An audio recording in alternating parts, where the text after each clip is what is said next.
Capítulo 1. O mistério da verdade 2.0.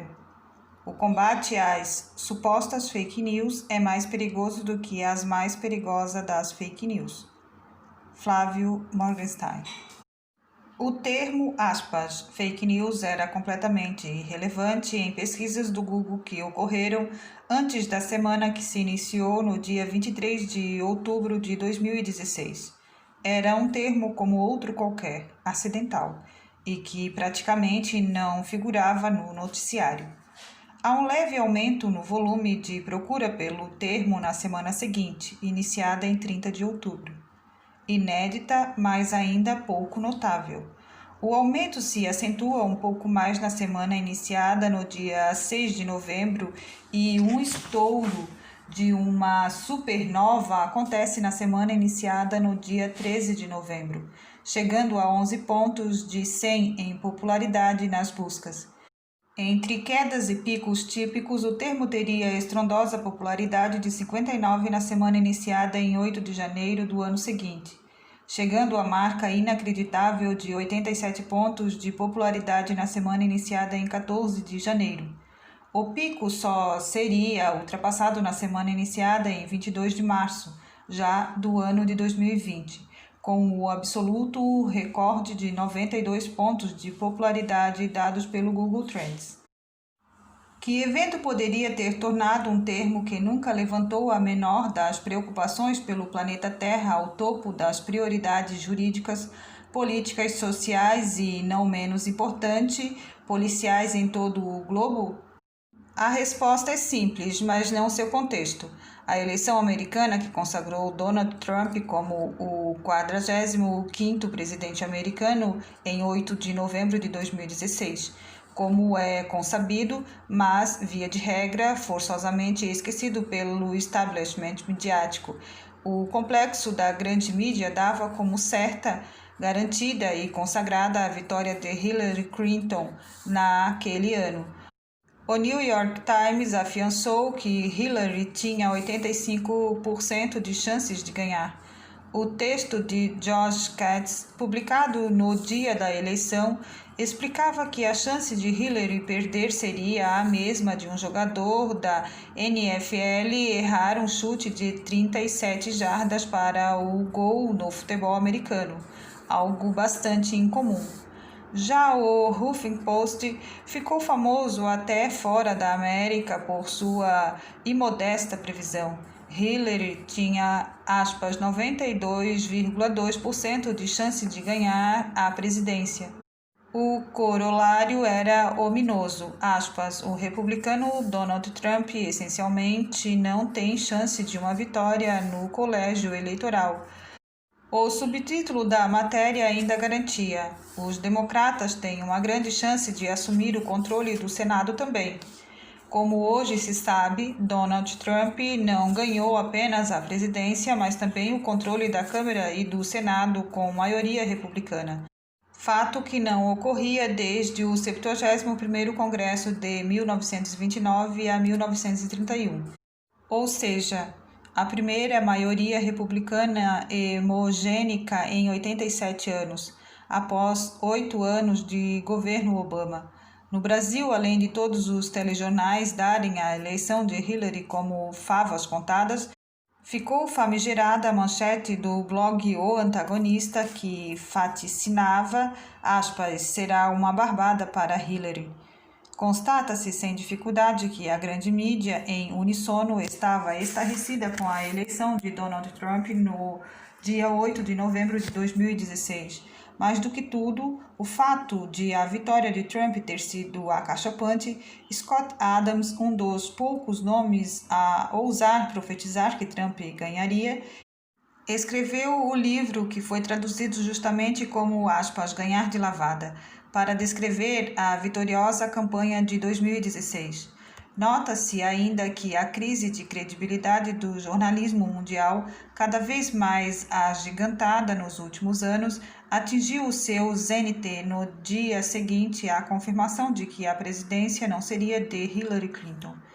O jornalismo, cada vez mais opinativo e menos noticioso, depende, sobretudo, do que americanos chamam de stories. Não mais a descrição pura e objetiva de um fato, mas uma forma de cativar o leitor com determinados termos para, não raro, chegar a mobilizá-lo para que tome certa atitude. Mesmo os fatos objetivos, como uma variação no preço do tomate, não são mais noticiados com objetividade e impessoalidade. Prefere-se filmar a rotina sofrida da Dona Maria, que agora vai à feira e tem que comprar menos tomate para os filhos. Funciona bem aqui uma pausa dramática em uma panela semivazia.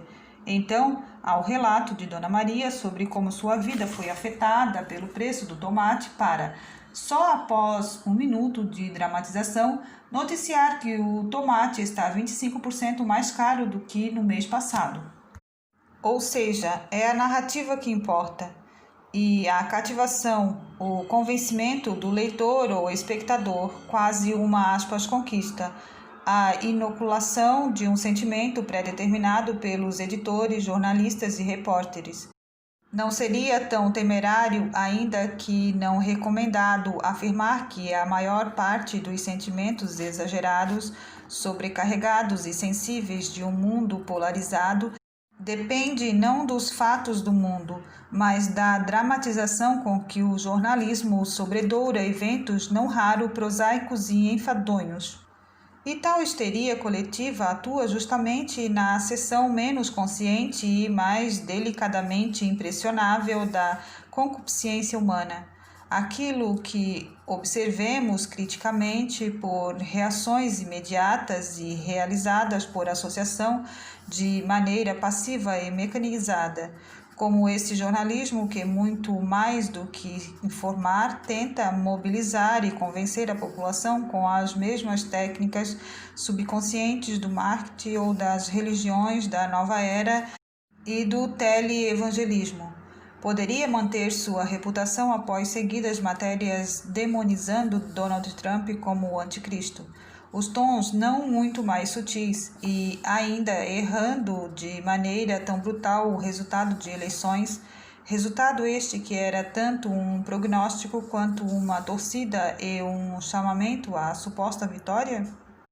A resposta vem sobretudo na data. Se o jornalismo da grande mídia, que enfrentava pela primeira vez desde a invenção da imprensa por Gutenberg um concorrente à altura, a internet e as redes sociais de rápida distribuição de conteúdo, como o Facebook e Twitter, não fora capaz de guiar a população ao voto que não disfarçava considerar o correto, então sua própria narrativa não teria logrado êxito por conta das narrativas contrárias.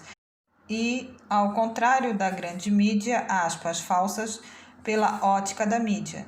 O termo fake news, resta comprovado, não fora objeto de debate em nenhum momento na eleição de Donald Trump. O pico de seu uso começa a se formar após as eleições. A interpretação deste fenômeno histórico é extremamente simples. Grandes jornais precisavam de uma desculpa e de uma desculpa perfeita. Aquela que culpa os inimigos pelo próprio falhaço no empreendimento já quase abertamente eleitoral.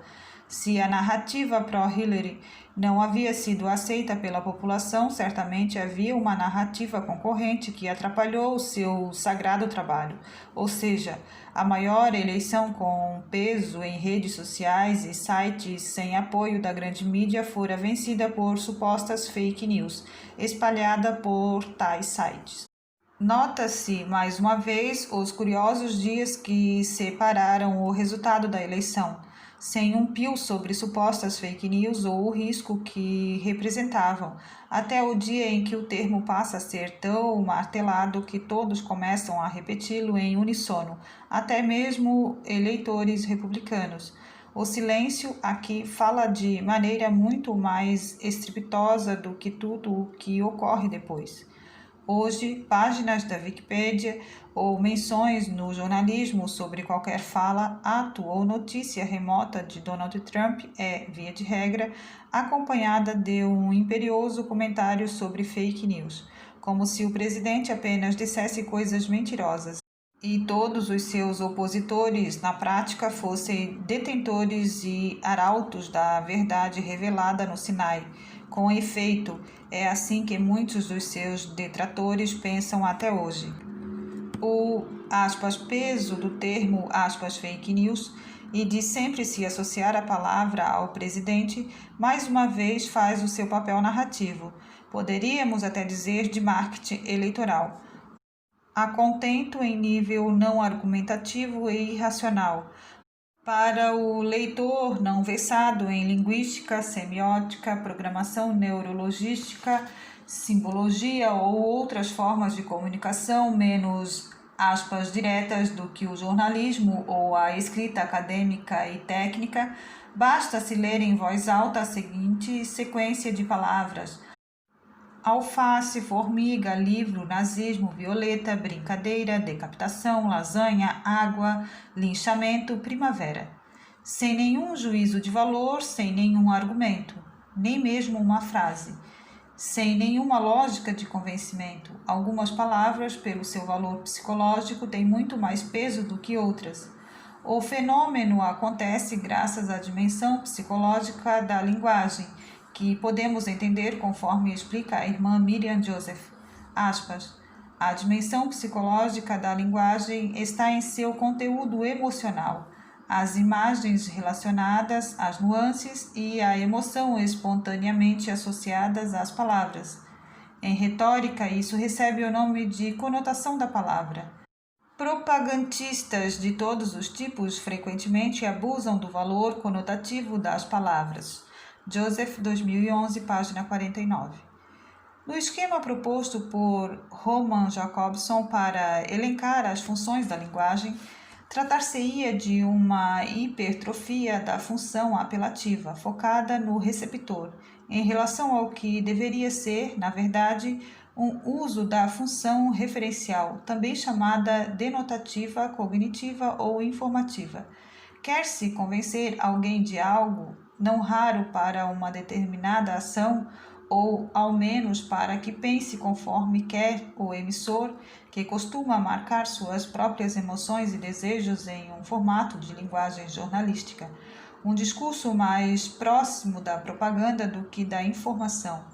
É terçado estas armas e não com informação lógica, objetiva, conhecimento ou moral elevada, que o jornalismo trabalha em grande parte do tempo.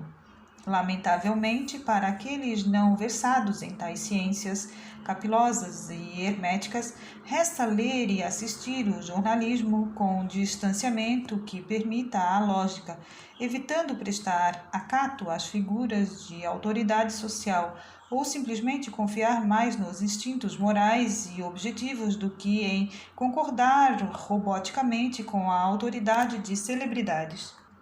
Ainda assim, falamos até agora de como o problema, que são as fake news, foi tratado na América com sua primeira emenda que garante e quase inaugura como conceito público o que chamamos de liberdade de expressão, ou seja, boa parte da técnica de convencimento na América é feita por associações a imagens negativas, sem embargo ao fato de que empresas privadas como o Facebook e o Twitter, que agem como um monopólio, podem censurar conteúdos de terceiros a seu bel prazer sem um código de conduta claro e objetivo.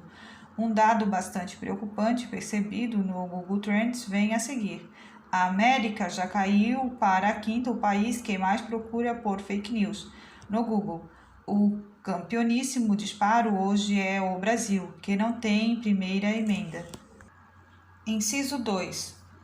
O novo cataclismo mundial, não o genocídio e a violência, mas os boatos.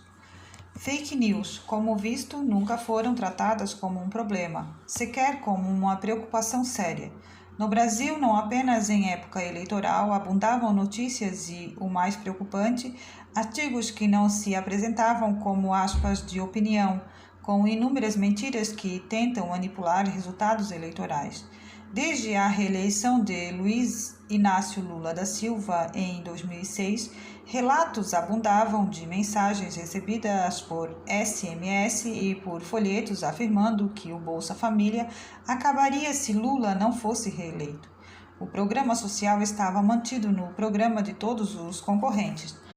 Tudo sempre foi tratado como uma típica mentira, que a consciência individual seria capaz de distinguir da verdade com a lógica, apelo e outras referências e assim por diante.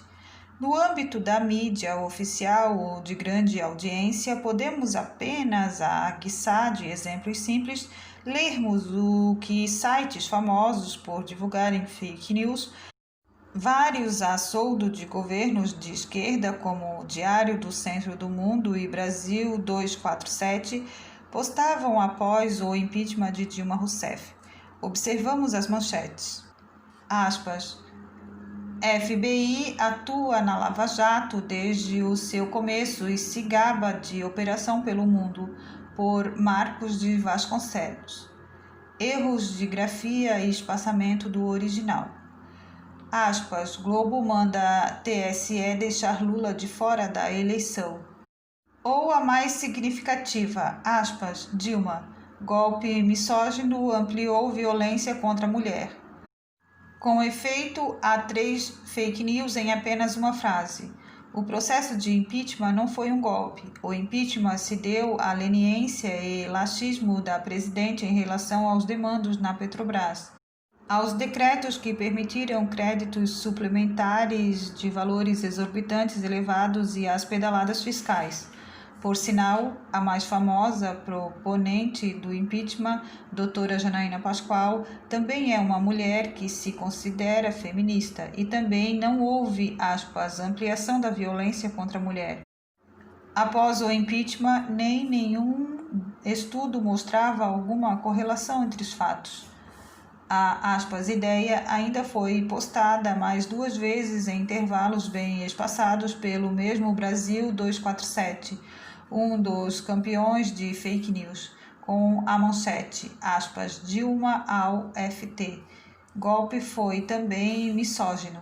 E em uma chamada que mais ainda aparece no resultado de pesquisas do Google, mas os editores do site retiraram do ar, provavelmente por vergonha, aspas, golpe misógino rebaixou a mulher brasileira.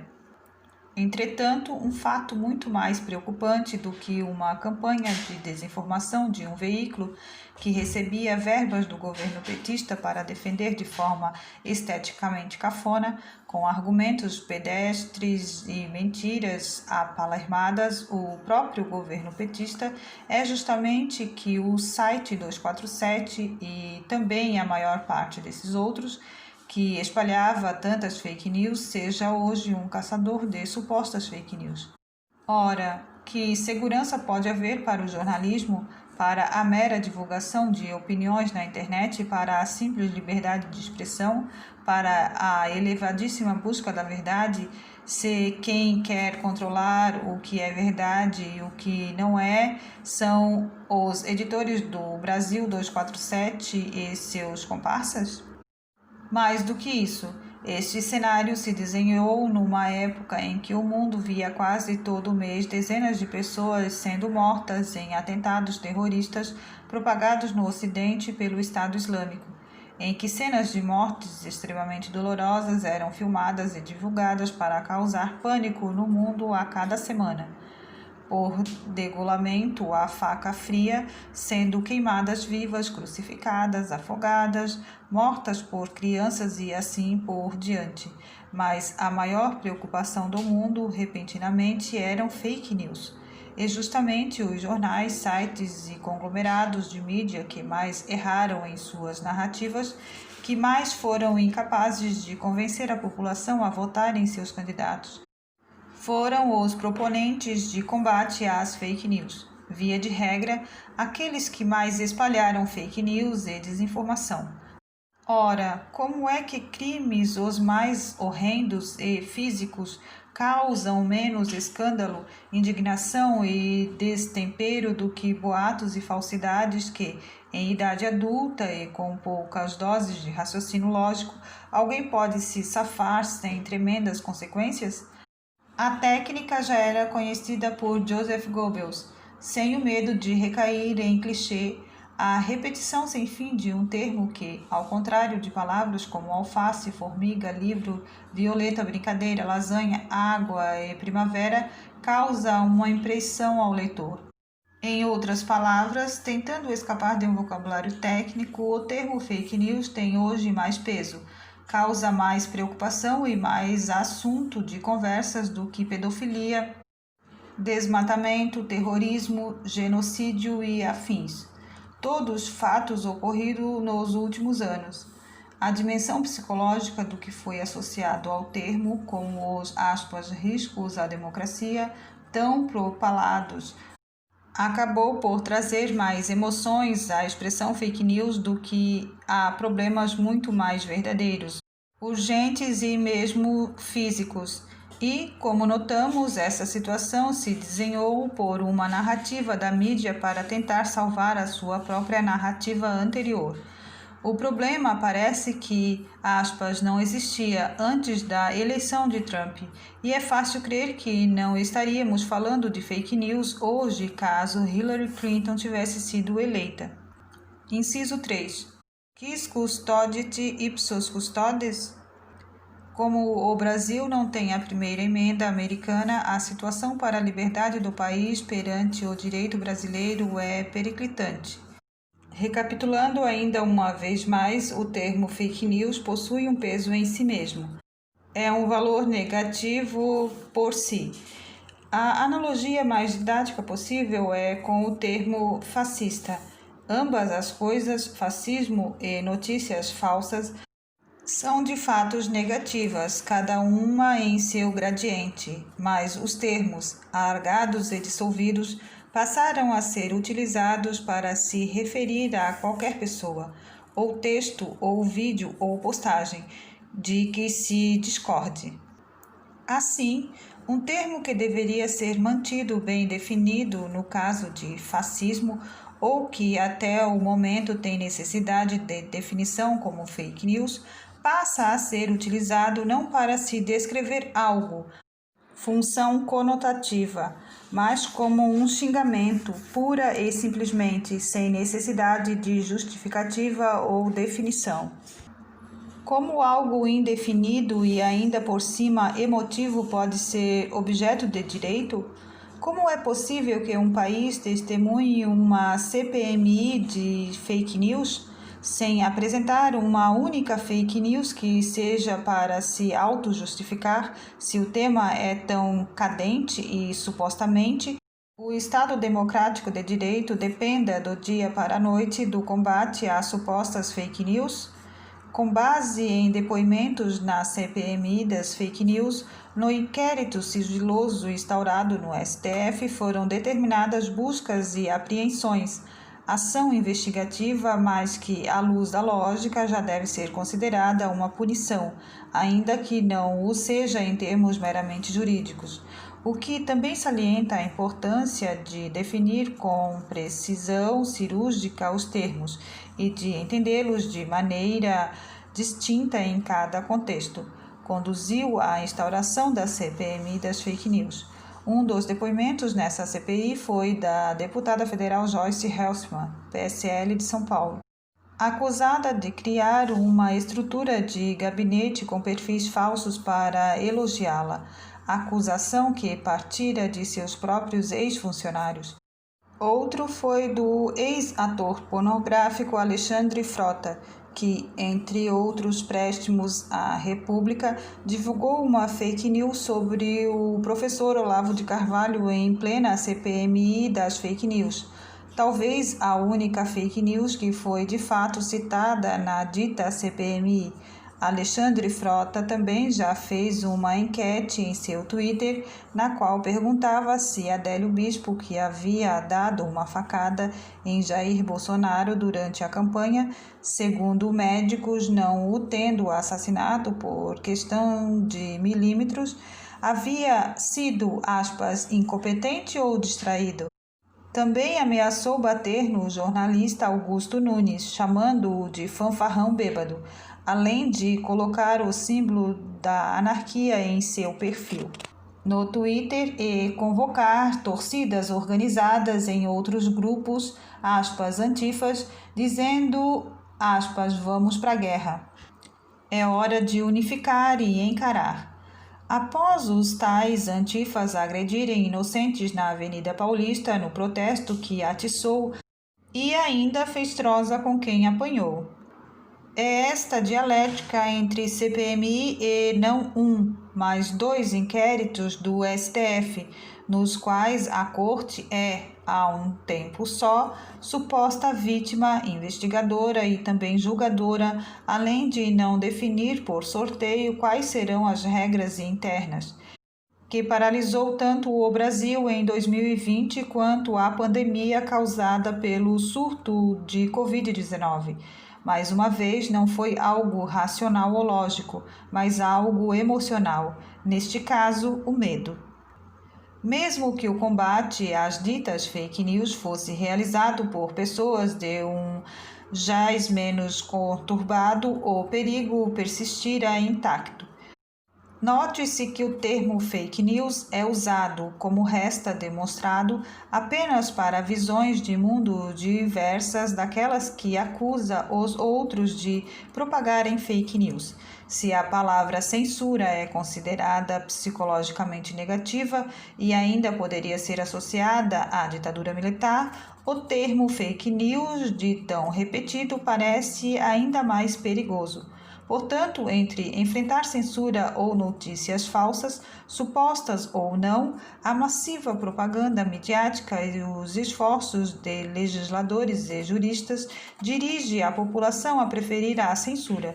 Basta que esta se apresente aos moldes do Ministério da Verdade do famoso romance 1984 de George Orwell como o contrário de censura. Fica comum a frase que tal coisa, não é liberdade de expressão, como uma rápida pesquisa no Google por, não é liberdade de expressão, entre aspas, para garantir que só apareçam resultados com esta mesma ordem de palavras, atesta.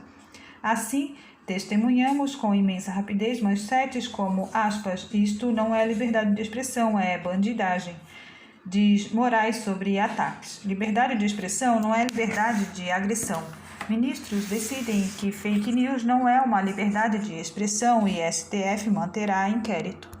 E discurso de ódio não é liberdade de expressão, ou seja, basta declarar que censura não é censura, que o discurso X, Y ou Z não é liberdade de expressão e resta finda e morta a liberdade de expressão sobre aplausos efusivos.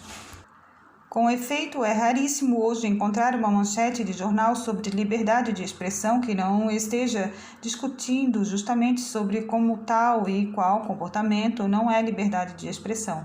Toda esta barafunda ocorre sem discussão popular, sem aquele povo que, em tese, é quem determina, inclusive, que a própria Constituição Federal é válida. Pelo contrário, a situação chega neste nível através de uma campanha muito bem orquestrada de repetição de termos com carga psicologicamente negativa, como fake news. Com o perdão da repetição, algo artificial que nunca foi considerado um problema antes de 2016 e que, de tão repetido, parece um problema muito mais perigoso, até mesmo do que o maior grupo terrorista do planeta. Não há no ordenamento jurídico brasileiro a tipificação do crime de fake news, e ainda que o houvesse, apenas seria o nome fantasia de uma razão social extremamente perigosa, a censura. A ditadura militar, afinal, foi bastante eficiente em combater fake news. Espera-se, é claro, que nossos grandes juristas não queiram retomar este modelo, até mesmo falando em atos subversivos ou, como são hoje chamados, supostos atos antidemocráticos.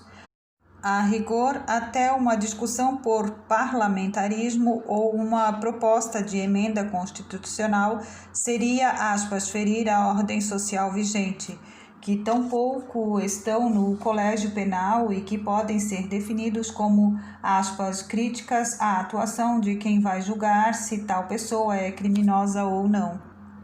Um termo criado e repetido ad hoc pela mídia para criar uma narrativa, suas stories apelativas em sentido técnico e popular, não pode estar em um inquérito secreto ou em uma CPMI sem objetivo definido, como exige a Constituição, pois, do contrário, apenas está se fazendo uso de um termo de apelação psicológica violenta e repetida a la Goebbels para que se criminalize adversários políticos.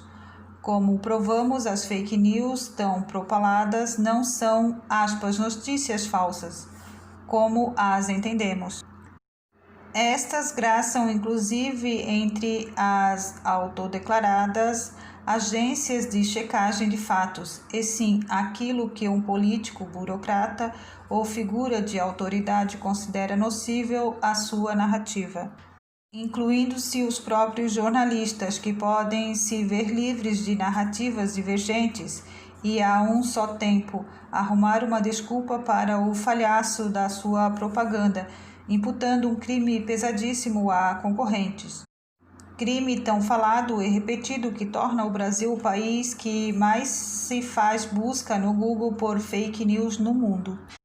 A história do século XX e sua literatura são um manancial dos horrores causados por tentativas de se trocar a autoridade, inclusive da razão e da consciência individual, pelo controle coletivo, com força de polícia, seja o controle da linguagem de 1984 de George Orwell, com o seu Ministério da Verdade e seus lemas repetidos roboticamente, até o adestramento da vontade da população, seja a linguagem hipnótica de Laranja Mecânica de Anthony Burgess, que dessensibiliza seus personagens para as maiores violências cometidas em nome do combate à violência, com um inquérito secreto em que os acusados acabam sendo também vítimas de buscas e apreensões, censuras prévias em redes sociais e tratados como futuros criminosos.